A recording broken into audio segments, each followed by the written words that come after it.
Gitu santri pulang ke kamar itu lagi diem di depan kaca itu, di depan kaca yang bolong itu. Kayak kalau kelihatannya sih kayak cewek berbaju putih gitu, lagi gelantung di gawang gitu. Jadi orang teman-teman aku udah kesana karena sendal ketinggalan di lumpur. Pas mau balik lagi, ternyata ada pocong di situ, kayak gitu. Nah, itu.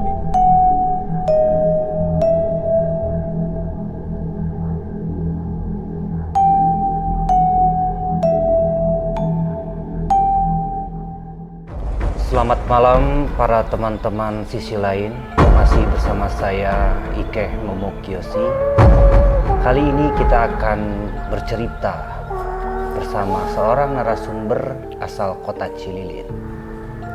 Masih bersama kami di MCU. Kali ini kita akan membawakan atau mengundang seorang narasumber dari kota Cililin yang bernama Mas Randy. Selamat malam Mas Randy. Selamat malam.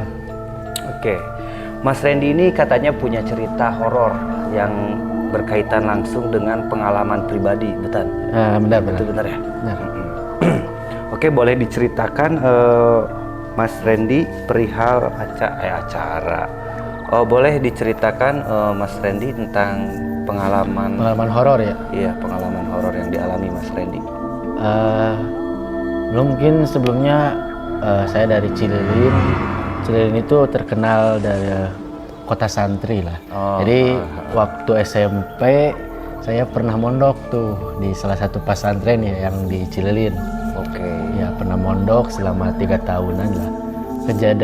Kejadiannya itu pada pukul jam 10 malam lah, jam 10 malam itu tergolong masih lumayan. Tapi kalau di pesantren itu jam 10 malam udah harus tidur semuanya karena gitu. jam 2 malam itu harus bangun kan, harus rutinitas sholat tahajud gitulah. Oke. Nah, jam 10 malam. Jadi jam 10 malam jadi kebetulan si pondok itu 3 tingkat. Oke. Saya di lantai yang paling atas, lantai 3. Nah, di situ teh jadi kamar yang saya tempatin itu dulunya gudang kasur lah. Jadi sebelum dipakai kamar untuk para santri itu dijadiin gudang. Oh, yang bisa disebut tuh kobong ya namanya. Ya, nama kobong kalau di Sunda itu. Nah, si kobongnya itu dulunya gudang, nggak kepake karena mungkin santrinya tiap tahunnya makin banyak, mungkin karena space-nya nggak ada. Dijadiin lah kobong itu, bekas gudang itu jadiin kamar buat tidur para santri. Nah, waktu itu jam 10 kalau nggak salah saya pulang dari rutinitas biasalah ngaji lah santri. Ya, rutinitas santri lah ya. Nah, ada nama teman saya itu Dadan namanya tuh. Dadan. Dadan itu emang si Dadan itu emang dia itu mungkin agak aneh karena kayak punya indigo gitu lah. Indra keenam bisa melihat yang tak kasat mata gitu. Nah, waktu itu teh pas begitu masuk saya ke kamar ngelihat si Dadannya itu diem. Jadi di jendela tuh BTW jendelanya itu ada yang bolong. Jendela nggak ada kacanya. Nggak ada kacanya, emang disengaja karena mungkin gerah gitu, karena mungkin bekas gudang kan. Jadi si kacanya itu emang dilepas buat ventilasi lah. Oke. Nah, si Dadannya itu pas begitu santri pulang ke kamar itu lagi diem di depan kaca itu, di depan kaca yang bolong itu. Kayak lagi ngobrol gitu, tapi nggak tahu lah, kayak ngobrol tapi cuman gini aja. Oh, jadi teman kamu itu di depan jendela itu seperti orang yang sedang berbicara sama tapi nggak ada suara, cuman gini aja. Oh, ngangguk-ngangguk aja. Cuma kan kacanya bolong gitu ya. Itu dari jendela itu view-nya kemana itu tuh? Itu langsung ke kebun salak.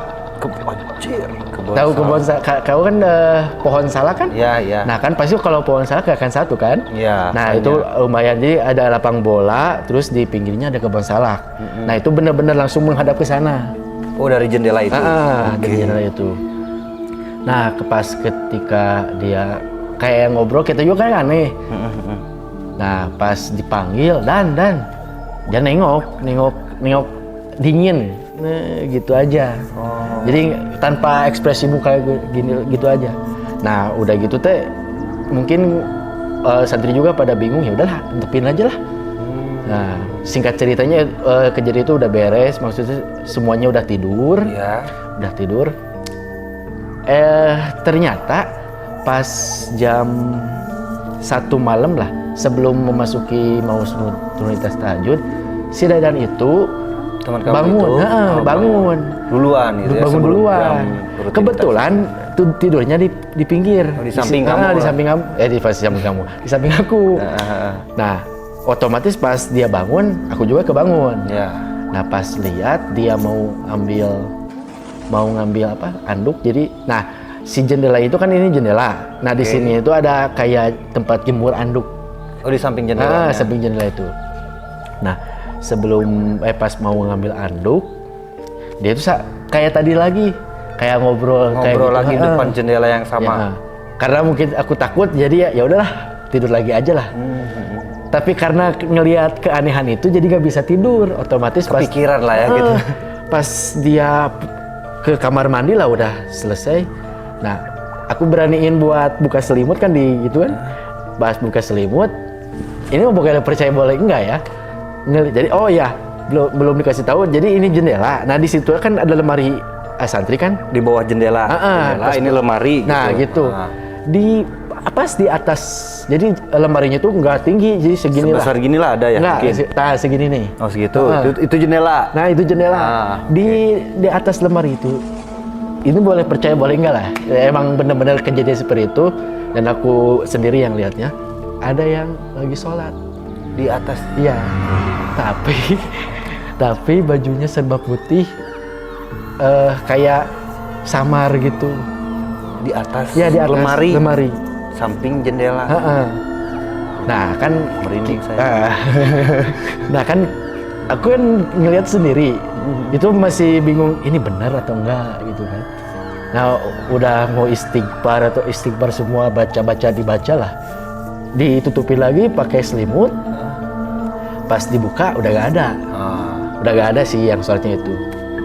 Karena tadi penasaran pas semuanya bangun, jadi pas barengan santri bangun, pas aku bangun, aku langsung lihat ke lemari. Pas lihat lemari emang bener ada sejadah. Sejadahnya ada, lagi jadi diambil terbentang gitu. Terbentang gitu. Jadi bukan ditilep, emang bener udah ada yang sholat. Nah itu. Nah setelah itu, setelah semuanya sholat tahajud lah ya. Sholat tahajud kan ada apa kayak sholat subuh berjamaah. Nah mungkin ini mah kesalahan aku juga sih. Pas sholat subuh berjamaah itu aku nggak ikut sholat subuh berjamaah. Oh, oke. Nah karena suka diperiksa gitu, jadi teman aku Nazi namanya itu sama si Ajis kalau nggak salah. Ya bertiga lah. Jadi pas subuh itu nggak subuh sih, 3:30 lah sebelum adzan lah. Karena kita nggak mau sholat subuh di sana, kita itu mau ke jadi di deket lapang bola itu ada kayak pos ronda gitulah.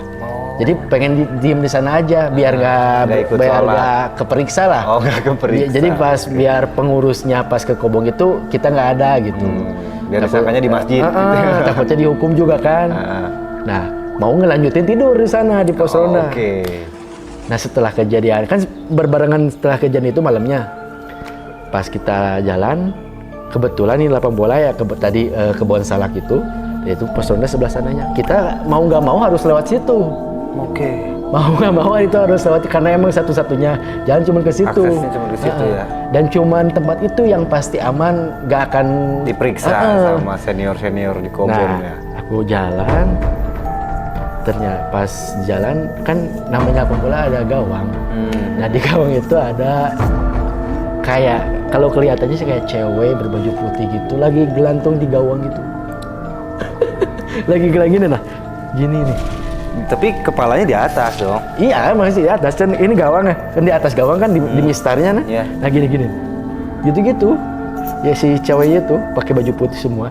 Ya pastilah kita juga pasti udah ngerti itu bukan cewek biasa lah ya. Iya. Yeah. Nah, pas itu kita kan takut. Kebetulan itu waktu itu agak becek lah jalannya. Kita memutuskan buat tapi mau kabur ke Kobong udah pasti ketahuan dihukum. Jadi mau nggak mau kita harus lewatin itu tapi sambil lari. Saya harus lewatin si cowok itu sambil lari. Nah, pas ketika kita mau lari karena ini becek, sendal saya ketinggalan di lumpur itu. Jadi ketinggalan gitu nih. Pas balik badan kan ada pohon lah. Di pohon itu ada kayak pocong. Dia lagi gini.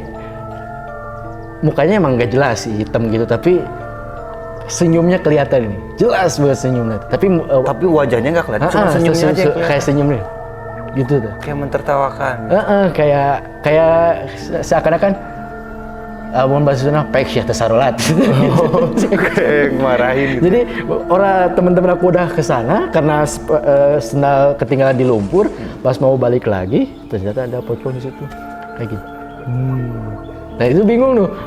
Udah sama di gawang ada cewek itu, terus di simis lah ya. Terus di pohon itu nggak di atas, di bawah. Jadi benar-benar sejajar gini. Percaya nggak percaya itu aku nggak bisa ngapain? Nggak bisa, sebenarnya nggak bisa ngapain. Sambil dalam hati kayak bener-bener kaku. Jadi pengen pengen lari nggak bisa gerak kaki aja tapi ini bisa tapi kaki nggak bisa. Nggak bisa. Pas ngelihat sih itu, pas bisa normalnya lagi itu pas di dalam hati itu kayak lebih kayak ya Allah. Hampura abi, ya Allah, abi pada sholat gitulah. Jadi minta ampun gitu, mohon maaf. Soalnya ini emang bener salah kan. Nah pas di dalam hati gitu sambil baca-baca surat-surat gitulah yang aku tahu, barulah bisa jalan lagi. Nah dan itu makhluk-makhluknya masih ada. Jadi berjalannya cepat gitu. Jadi pas gini, terus di dalam hati tadi ngomong kayak gitu. Setelah mungkin bener-bener ngerasa bersalah gitu, mungkin Allah tuh ditang tayungan lah maksudnya, ditang tayungan. Nah, aku lari, kan ini ke sini, aku langsung ke masjid aja sholat. Langsung sholat. Nah, yang jadi menariknya itu teman aku yang tadi lari duluan, ngelanjutin tidur di sana di pos. Tapi bangun-bangun tengah lapang bola. Kok begitu? Nah itu ya yang jadi merindingnya itu. Yang jadi itu pas dia bangun itu ada tengah lapang bola. Di tengah lapang bola yang kamu sendalnya ketinggalan itu? Sebenarnya sebelum lapang bola. Jadi sebelum lapang bola itu ada jalan agak becek, lapang bola, terus ada tadi cewek tadi. Nah jadi si pos ronda itu emang berdekatan banget dengan lapang bola. Jadi kalau misalkan ada pertandingan bola itu nontonnya di situ tuh, pada nontonnya. Nah, mereka bangun ada di lapang bola itu juga dibangunin sama warga. Dikiranya kayak pingsan atau takutnya apa gitu, soalnya santri. Berdua itu? Berdua teman aku si Naji sama si Ajis kalau nggak salah, langsung ada di lapang bola pas bangun. Nah untungnya aku baru menyesal, langsung ke masjid aku selamat tinggal. Tapi pas ngedenger temen aku ada lapang bola, pasti ketahuan dong, gini kayak sholat subuh. Ya temen aku berdua udah mah dikerjain sama itu, terus dihukum juga. Aku selamat. Tapi itu memang suatu pengalaman yang unik ya? Ya itu memang sebenarnya aku belum pernah sama sekali melihat langsung. Nah itu mungkin pengennya satu kali seumur hidup aku. Itu? Ya emang bener-bener kalau suara-suara atau kayak perasaan-perasaan mungkin sering lah. Tapi kalau bener-bener melihat baru kali itu. Jadi kalau dulu mungkin taunya kayak yang seperti itu mungkin di film bentuknya kayak gitu. Ternyata yang di real life-nya itu lebih seram. Apalagi kita berhadapan langsung. Itu jarak kamu sama makhluk itu deket jauh gitu? Nggak terlalu deket juga, cuman berhadapan jadi kayak gini nih, sejajar gini nih. Kalau deket nggak terlalu deket, tapi emang bener-bener kelihatan karena mungkin gelap, putih sendiri. Oh iya. Nah itu yang jadi bingungnya itu pas senyumnya itu kelihatan banget senyum jelasnya. Senyum bergigi masih? Enggak sih kalau bergigi, tapi lebih senyumnya itu gitu. Nah, jadi senyum nggak ada gigi gitu ya. Ya kalau yang senyum kayak gitu mau senyum gimana juga pasti serem. Gak akan begitu tuh. Nah, iya betul. Yang gitu. Oke. Mungkin segitu ya cerita dari Mas Randy ini. Itu suatu pengalaman yang dibilang seram, dibilang lucu pun lucu. Nah ya? itu ya. Sebenarnya ada dua hal itu, lucu sama seram, sama selamat. Oke. Jadi saya nggak dihukum. Oke. Terima kasih untuk teman-teman yang sudah menyaksikan kisah dari Mas Randy ini. Oke, selanjutnya kita mungkin akan akan mengundang berbagai macam makhluk ke sini atau mungkin berbagai macam narasumber untuk menceritakan sebuah kisah tentang kehororan-hororan apa yang telah mereka alami. Oke, sampai jumpa. Tetap di MCU, kita akan bercerita horor setiap malamnya. Terima kasih. Wassalam. Sudah dihapus.